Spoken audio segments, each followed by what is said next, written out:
Good evening. हाँ, अभी तो आपका ऐड चल रहा है। तो हम लोग एक नया बैच स्टार्ट करने जा रहे हैं नेट के लिए। फर्स्ट पेपर और सेकंड पेपर मैं आपके सामने आया हूँ कंप्यूटर्स के टॉपिक्स को लेकर के। और मैं कुछ इम्पॉर्टेंट टॉपिक्स कंप्यूटर के जो नेट्स में आते हैं उसके बारे में बताऊंगा। और जिस टॉपिक को हम आज कवर करने जा रहे हैं वो है आपका लिंक लिस्ट। ये सब टॉपिक है डाटा स्ट्रक्चर का और काफ़ी इम्पॉर्टेंट है। बहुत से लोगों को इसमें दिक्कत आती है समझने में। तो आज हम आपको 15 टू 30 मिनट्स का आपको लिंक लिस्ट पे कुछ बातें बताऊंगा और उसको इस टॉपिक को क्लेरिफाई करने की कोशिश करूंगा। तो आज मैं लिंक लिस्ट पढ़ाऊंगा कि लिंक लिस्ट होता क्या है, क्या इसका ऑब्जेक्टिव है, क्यों पढ़ते हैं। लेकिन उससे पहले आपको हम सिंपल लिस्ट के बारे में बताएंगे, तब हम लोग लिंक लिस्ट पे आएंगे। तो अगर मैं सिंपल लिस्ट की बात करूं तो लिस्ट का मतलब होता है कलेक्शन ऑफ एलिमेंट। और कंप्यूटर के सेंस में हम जो दो तरह के लिस्ट यूज़ करते हैं, एक है आपका एरे और एक दूसरा है आपका लिंक्ड लिस्ट, जिसके बारे में हम आज आपको बताएंगे। एरे हम लोग सब लोग पढ़ते हैं, चाहे लोग आप सी पढ़ रहे हों, जावा पढ़ रहे हों या सी प्लस पढ़ रहे हों, सब में एरे का कंसेप्ट आता है। तो एरे भी एक तरह का लिस्ट है, लेकिन एरे जो है एक स्टैटिक लिस्ट है जिसमें कि हम एक बार साइज हमने फिक्स कर दिया तो उस साइज को हम बढ़ा घटा नहीं सकते। और लेकिन इससे घाटा क्या होगा कि इसमें कभी कभी मेमोरी मेरा वेस्ट हो जाता है। हमने एरे बनाया 10 साइज का और केवल डाटा डाला 5, तो 5 जो है मेमोरी लोकेशन तो 10 लेगा, लेकिन 5 जो है वो यूज़ होगा और 5 मेरा बेकार हो जाएगा। लेकिन एरे में सारे एलिमेंट जो हैं कंटिन्यूसली स्टोर होते हैं, इसीलिए एरे के एलिमेंट को एक्सेस करना हमारे लिए आसान होता है। लेकिन क्योंकि इसमें मेमोरी का वेस्टेज हो रहा है, हमने मेमोरी बनाया 10 का और हमारा जो यूज़ केवल 5 का किया, तो 5 जो है हमारा बेकार हो गया।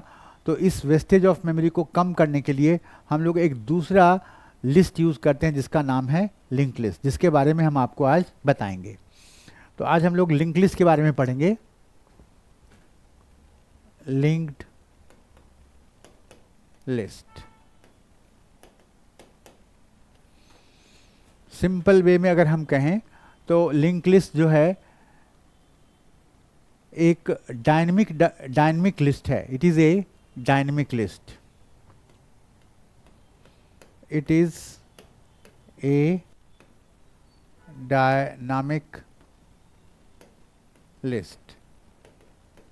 इसका मतलब क्या हुआ कि इसमें हम उतना ही एलिमेंट के लिए जगह बनाएंगे जितने हमें ज़रूरत है, और हम जब चाहें हम इसके जगह को बढ़ा या घटा सकते हैं एट रन टाइम।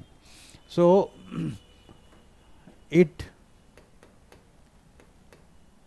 ग्रो और shrink at run time. Therefore,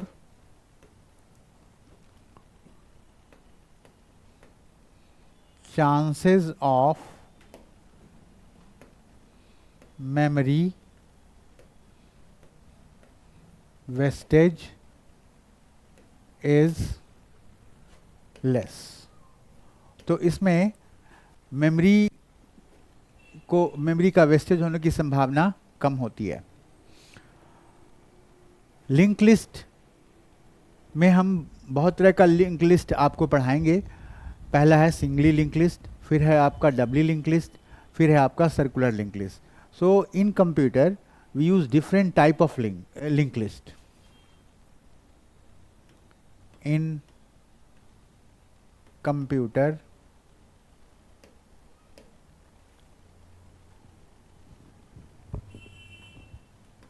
we use different type of list like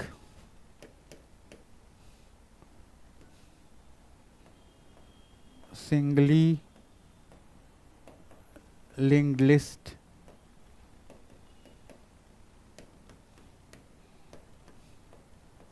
doubly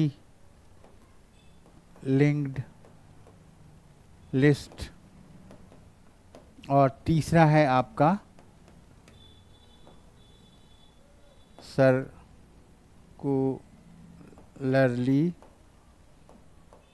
linked list.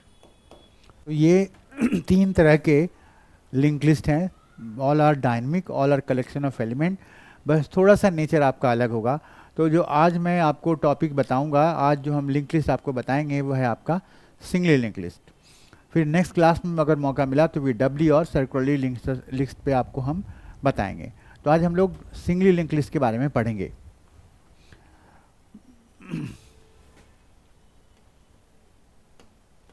Singly linked list कहता है कि इसमें अगर हमें कोई एलिमेंट बनाना है तो एलिमेंट जो बना होता है वो नोड से बना होता है। So in singly linked list element is consist of node. In this method elements are consist of node. Node contain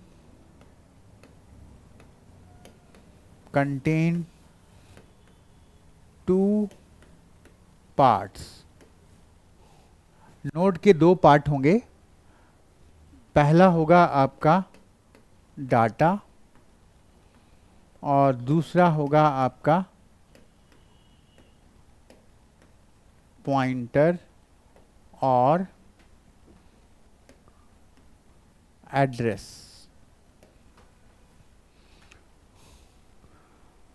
so the singly linked list has a node and node consist of data and pointer.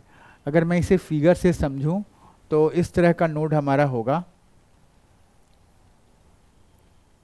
दो part होंगे, पहला में होगा आपका data और दूसरा में आपका होगा पॉइंटर और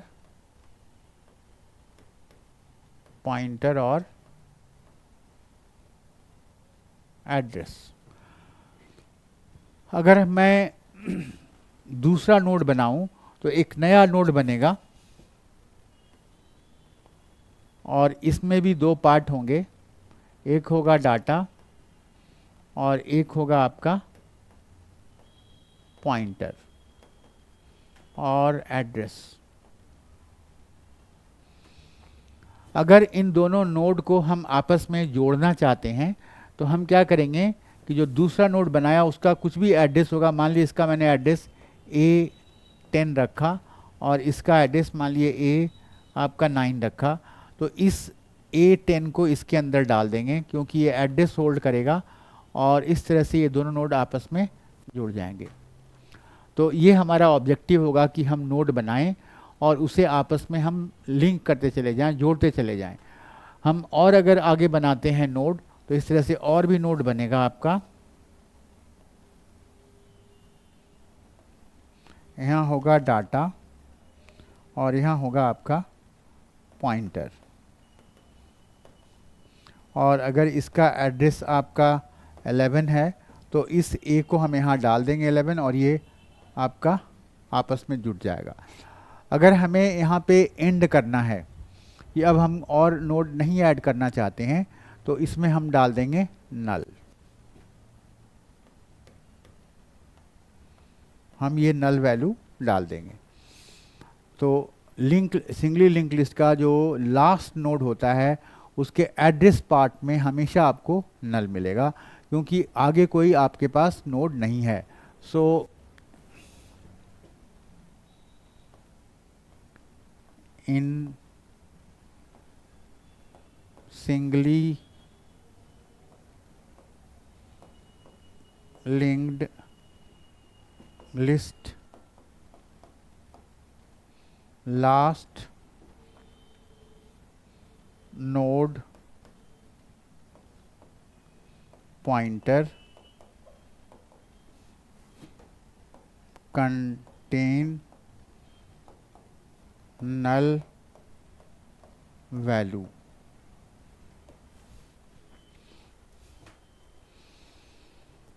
अब ये तो एक थ्योरेटिकल कंसेप्ट था, हम लोग इसे प्रैक्टिकली कैसे करेंगे। हम लोग लिंक लिस्ट को चाहें तो किसी भी लैंग्वेज में बना सकते हैं, ये कोई लैंग्वेज पे डिपेंडेंट नहीं है। और जनरली जो एग्ज़ाम, अगर मैं नेट की बात करूं, तो दो लैंग्वेजेस के हेल्प से हम लोग लिंक लिस्ट बनाते हैं। एक है आपका सी और दूसरा है आपका C++, दोनों से हम बना सकते हैं। तो दोनों से बनाने के लिए अगर मैं सी के थ्रू बनाऊं, so if we are creating the node of a link list using C, we have to use a structure, तो हमें वहाँ पे स्ट्रक्चर यूज़ करना पड़ेगा। और अगर C++ से बनाते हैं तो हो सकता है कि हमें क्लास यूज़ करना पड़े। तो हम आपको सी के थ्रू बताएंगे कि हम प्रैक्टिकली किसी भी लिंक लिस्ट का नोड को हम कैसे क्रिएट करते हैं। तो मैं एक लाइन लिख दूं, node of linked list in C is created with the help of a structure। तो हम ये एज्यूम करके चलते हैं कि अगर आप लिंक लिस्ट पढ़ रहे हो तो सी और सी का बेसिक आपको नॉलेज होना चाहिए, तभी जो हम कह सकते हैं कि हम लिंक लिस्ट समझ सकते हैं या प्रैक्टिकली समझ सकते हैं। थ्योरेटिकली तो हम ऐसे भी बता देंगे आपको, आपने समझ भी लिया होगा। तो स्ट्रक्चर बनाएंगे, और स्ट्रक्चर के अंदर कितने मेंबर होंगे? स्ट्रक्चर के अंदर दो मेंबर होंगे। एक तो डाटा मेंबर होगा जो इंट में हो सकता है, फ्लोट में हो सकता है या कैर में हो सकता है। दूसरा जो है पॉइंटर होगा जो कि दूसरे नोड का एड्रेस रखेगा। तो इस पॉइंटर का टाइप भी जो है आपका स्ट्रक्ट टाइप का होगा। तो यहाँ पर अगर मैं ये बनाना हो node, the design of structure of link list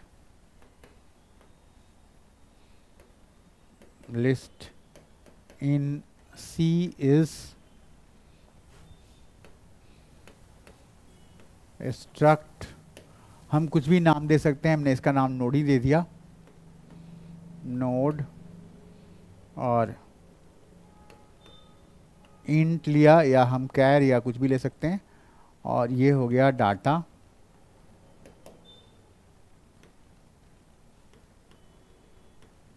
struct node और next,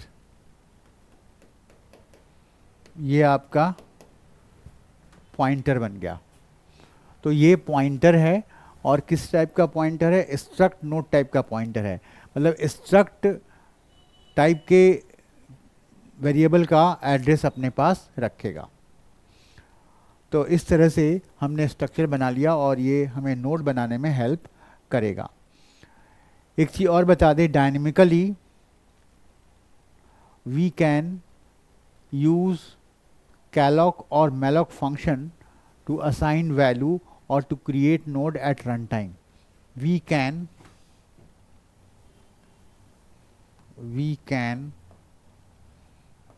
use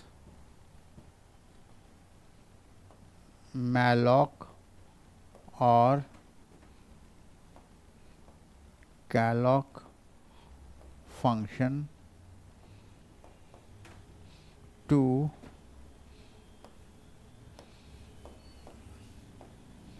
create node at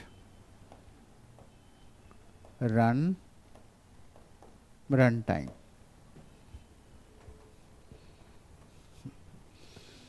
तो मैं malloc के हेल्प से ज़्यादातर हम लोग most commonly we are using malloc function, most commonly we are using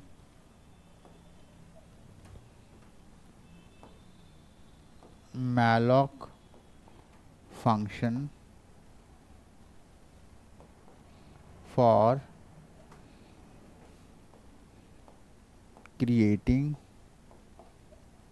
node dynamically।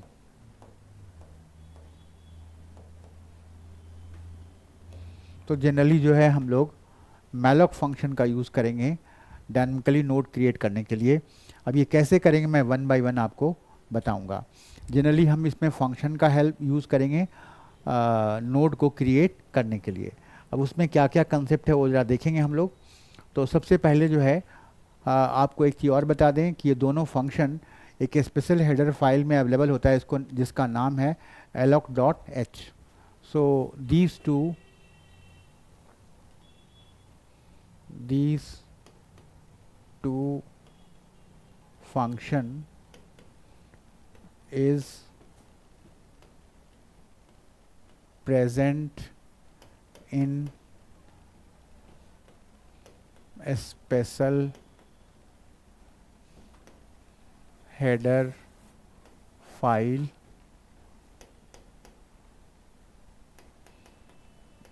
known as alloc.h। तो जब भी हम इसका यूज़ करेंगे तो इसे हमें इंपोर्ट करना पड़ेगा। तो वी हैव टू इंपोर्ट, मैं प्रोग्राम थोड़ा सा बना रहा हूँ आपके सामने, हैश इंक्लूड alloc.h। तो इसे हमें इंपोर्ट करना पड़ेगा, यूज़ करना पड़ेगा, या नहीं तो अदरवाइज़ जो है हम इस फंक्शन को अपने प्रोग्राम में यूज़ नहीं कर सकते। तो मैं सबसे पहले स्ट्रक्चर बनाता हूँ, struct node int data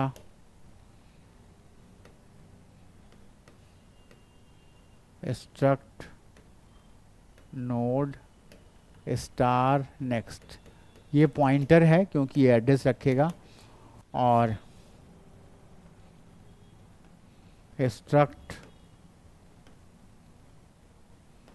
node का एक मैं पॉइंटर बना लेता हूँ, हेड कॉमा एंड टेम्प। हम we are only interested in creating the node or displaying the node, so we will have two function. First will help to create the linked list। तो एक function बनाएंगे create का, इसमें void create, और इसके अंदर हमारे पास आर्गुमेंट होगा structure struct नोड स्टार्ट। और एक हम बना लेते हैं जिसमें हम नोड को डिस्प्ले करेंगे, void traverse।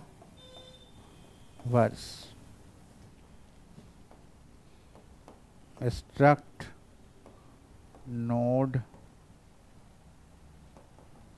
और यहाँ भी हम स्टार्ट डाल देंगे। ये इसके बाद जो है हम मेन फंक्शन बनाएंगे, और मेन फंक्शन में हम यूज़ करेंगे अपना malloc फंक्शन का। और यहाँ से होगा हमारा void main।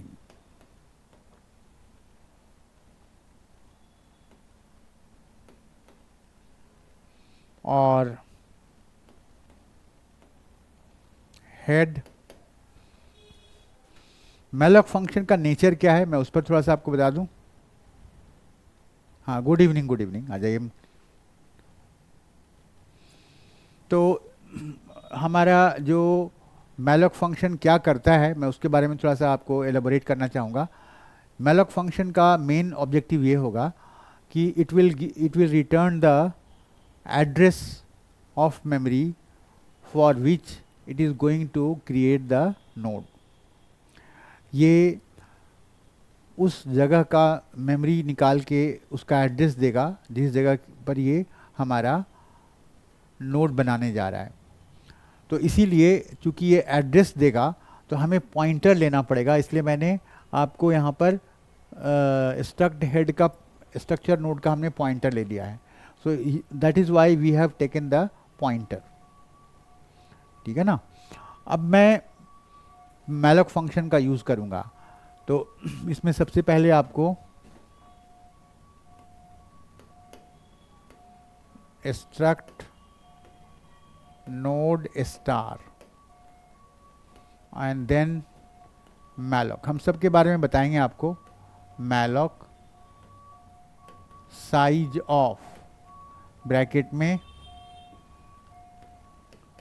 स्ट्रक्ट नोड, ये क्या कर रहा है और ये फंक्शन का क्या ऑब्जेक्टिव है मैं आपको एक बार बताऊंगा। मैंने मैलॉक फंक्शन को कॉल किया और मैंने कहा कि it will return the address of struct node type data, और डायनेमिकली आपके लिए नोड क्रिएट कर देगा स्ट्रक्चर्ड नोड की तरह। मतलब कि इसके अंदर दो पार्टें होंगे डाटा, और ये उसका एड्रेस निकाल के देगा, और वो एड्रेस कहाँ स्टोर होगा, आपके हेड में। क्योंकि ये एड्रेस है इसलिए पॉइंटर है, इसलिए मैंने इसको पहले पॉइंटर लिया है। तो ये एक पहला नोड बना के हमें दे देगा। It will create the first node which will consist of 2 part data and your pointer, जो कि दूसरे नोड का आपका एड्रेस रखेगा। अब हमें एक नोड से तो काम चलेगा नहीं, we have to create number of nodes. तो उसके लिए हम क्रिएट फंक्शन का यूज़ करेंगे and then we have to call the create function. तो अब हम यहाँ पे क्रिएट फंक्शन कॉल कर देंगे। पहला नोड मेरा बन गया है और वो क्रिएट फंक्शन के अंदर मैंने उसे डाल दिया। दूसरा कहता है कि क्रिएट फंक्शन के बाद now we will call the function which will display all the element of node. अब हम उस फंक्शन को कॉल करेंगे जो कि लिंक लिस्ट के जो डायनेमिकली हमने लिस्ट बनाया है उसको सारे नोड को वो शो करेगा। तो उसके लिए हमारे पास एक फंक्शन है ट्रैवर्स।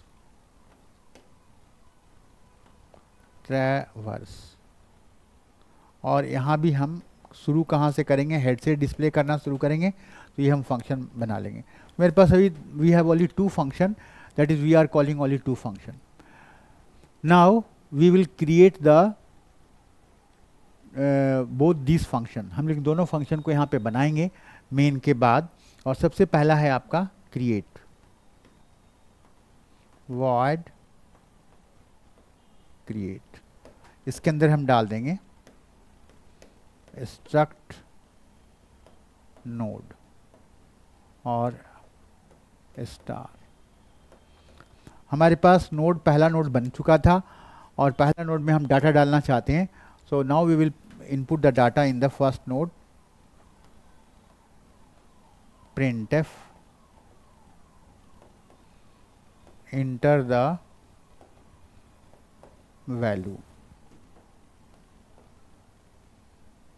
in the node। हमने नोड में वैल्यू को डाला और यहाँ पे मैंने लिखा scanf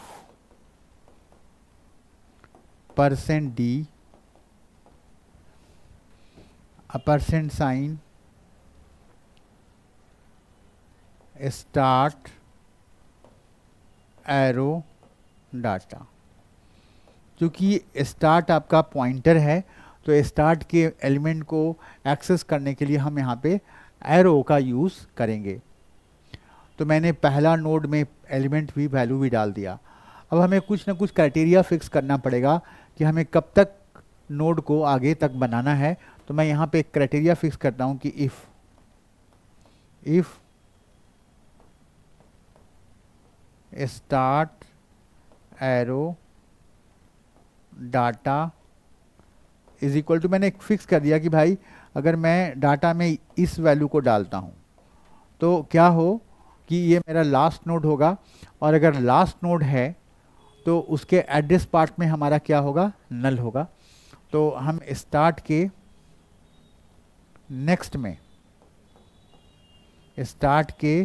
नेक्स्ट में मतलब लास्ट नोड के नेक्स्ट में हम नल डाल देंगे। ये तब होगा जब हम एलिमेंट डालते हैं -1 1, मतलब कि अब मेरा नोड बनना बंद हो जाएगा और नोड के लास्ट में हमारा नल चला। लेकिन हम नहीं चाहते कि हमारा नोड बनना बंद हो, तो एल्स पार्ट में आएंगे। तो मैं एल्स पार्ट में आपके सामने आ रहा हूँ, that is else.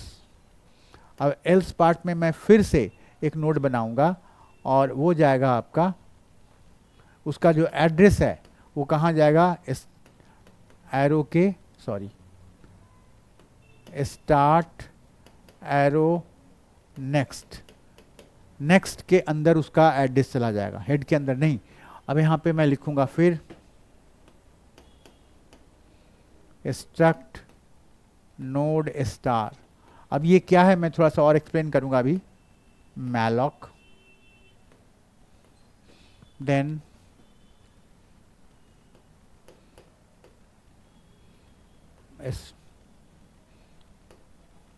Size of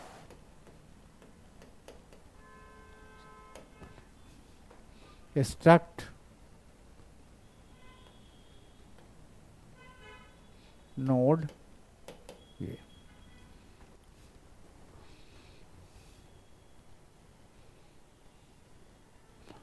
तो ये एड्रेस निकालेगा और इस नेक्स्ट में डाल देगा और इस तरह से नया नोड क्रिएट हो जाएगा। मैं फर्दर कॉल करूंगा, एक रिकर्सिव फंक्शन का कंसेप्ट है क्रिएट कमांड को, और यहाँ लिख दूंगा स्टार्ट एरो नेक्स्ट, और फिर से हमारा फंक्शन कॉल हो जाएगा। और ये तब तक कॉल होता रहेगा जब तक कि हम डाटा में -1 1 नहीं डालते। इस तरह से हम नोड क्रिएट कर लेंगे। तो इस तरह से मैंने आपको बताया कि लिंक लिस्ट में हम नोड को कैसे क्रिएट करते हैं। अगर मैं नेक्स्ट क्लास में अगर आपको आता हूँ, मैं बताऊँगा कि how can we display the data in the link list. तो आज के लिए जो क्लिप्स था आपके लिए मैंने आपको बताया। So okay, thank you. आपको अगर समझ में आया हो, कोई फीडबैक हो तो आप हमें दे सकते हैं। ओके।